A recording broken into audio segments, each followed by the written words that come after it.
Minsan ba napapasabi ka sa anak mong tanong ng tanong, ang dami mo namang tanong anak, or oo ka na lang ng oo? Bago tayo magsimula, kung bago ka pa lang sa ating YouTube channel, huwag kalimutang i-click ang subscribe button at ang notification bell para hindi mo ma-miss ang mga bagong videos natin tungkol sa positive parenting. Kung naniniwala ka na mas maraming mga magulang ang nangangailangan ng ganitong kaalaman, maaari mo ring i-share ang ating mga videos sa iyong mga kapamilya at mga kaibigan. So, balik tayo sa ating topic for today. Pero, alam mo ba, ang batang laging nagtatanong ay hindi siya pasaway, kundi isa siyang batang aktibong natututo. At ito ang nakakagulat. Ayon sa pag-aaral, nagpapakita ang pagiging mausisa ng isang bata ay isang pundasyon para sa pagiging matagumpay sa kanyang pag-aaral at maging sa kanyang buhay sa hinaharap. Natural lang naman sa isang magulang na napapagod, lalo na kung halos bawat minuto ay ang anak natin ay tanong ng tanong. Bakit asul ang langit? Bakit kailangan kong matulog? Bakit bawal ito? Paano lumilipad ang eroplano? Saan nanggaling ang tao? Minsan nga paulit-ulit pa yan. Aminin na natin, may mga pagkakataon na iniisip na rin natin at gusto na rin din nating sabihin na anak mamaya na. O kaya naman hindi ko alam. O kaya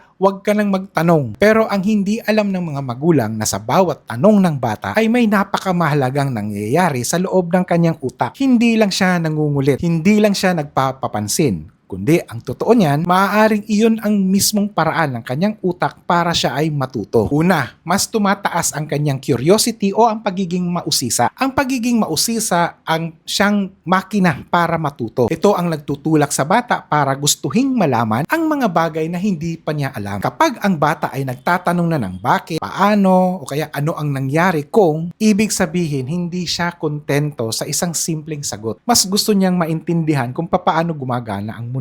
At ito ang napakamahalagang katangian ng mga taong patuloy na natututo sa buhay. Isipin mo ang mga scientist, ang mga inventor, ang mga doktor, o kaya naman kahit nga mga engineer. Halos lahat sila ay nagsisimula sa isang simpleng pagtatanong. Ang kaibahan nga lang, may mga taong sinagot ang kanilang mga tanong. At may mga batang paulit-ulit na pinatahimik. Kaya sa susunod na magtatanong ang anak mo, subukang isipin, bakit hindi kanya iniistorbo? Baka may isang bagong mundo na siya na gusto niyang tuklasin. Pangalawa, aktibong umuunlad ang kanyang utak. Kapag nagtatanong ang bata, hindi lang siya nakikinig. May napakamaraming proseso ang nangyayari sa loob ng kanyang isipan. Nag-oobserba siya, napapansin niya ang mga detalye. Inihahambing niya ang mga bago niyang nakita dun sa mga dati na niyang alam. Pinagdurugtong-dugtong niya ang mga impormasyon at pagkatapos ay nahahanapan niya ng paliwanag. So, ibig sabihin, hindi lang siya tumatanggap lang ng simpleng impormasyon. Ibig sabihin, pinoproseso niya ito. At iyon mismo ang gusto nating mangyari sa pag-aaral. Hindi yung batang kabisado na ang sagot, kundi isang batang marunong mag-isip. Kapag sinasagot natin ang kanyang mga tanong, tinutulungan natin siyang gumawa ng maraming koneksyon sa loob ng kanyang utak. At habang dumarami ang koneksyong iyon, mas lumalawak din ang kanyang pag-unawa sa mundo. Pangatlo,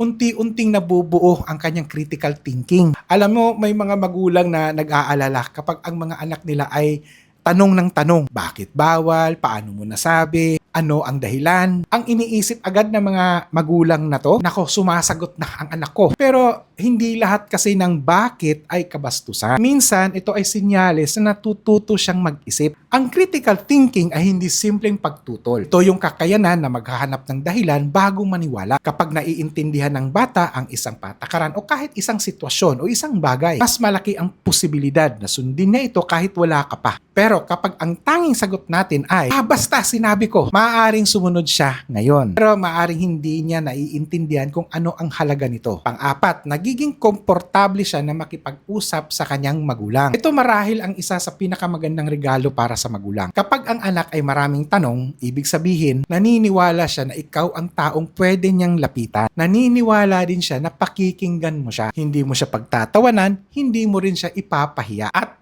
higit sa lahat, ligtas siyang magsalita. Ngunit isipin natin na kung ito ay kabaliktaran. Kapag paulit-ulit na sinasabi natin sa bata, tumahimik ka, ang kulit mo. Wala ka na bang ibang tanong? Unti-unti rin siyang matututong manahimik. At maaring pagdating ng panahon, hindi na rin siya magtatanong. Hindi dahil wala na siyang gustong malaman, kundi dahil natututo na siyang wag na lang magsalita. At ang mas nakakalungkot, kapag teenager na ang anak mo, may mga seryoso na siyang problemang kakaharapin. Baka hindi na rin ikaw yung unang tanong na kanyang pagtatanungan. Panglima, maaaring ito na rin yung simula sa pagtatagumpay niya sa kanyang pag-aaral. Marami mga pag-aaral na nagsasabi na ang mga batang mausisa ay malamang mahilig silang magbasa, mahilig magsaliksik, mahilig humanap ng solusyon, at mas handa silang matuto sa mga bagong kasanayan. Hindi dahil mataas agad ang kanilang IQ, hindi dahil ipinanganak silang henyo, kundi dahil mas madalas nilang ginagamit ang kanilang utak. Ang isip kasi ay parang kalamnan. Habang ginagamit, lalong lumalakas. Kaya habang nagtatanong ang bata, mas lumalawak ang kanyang kaalaman, mas tumitibay din ang kanyang pag-iisip, at mas nagiging independent learner siya.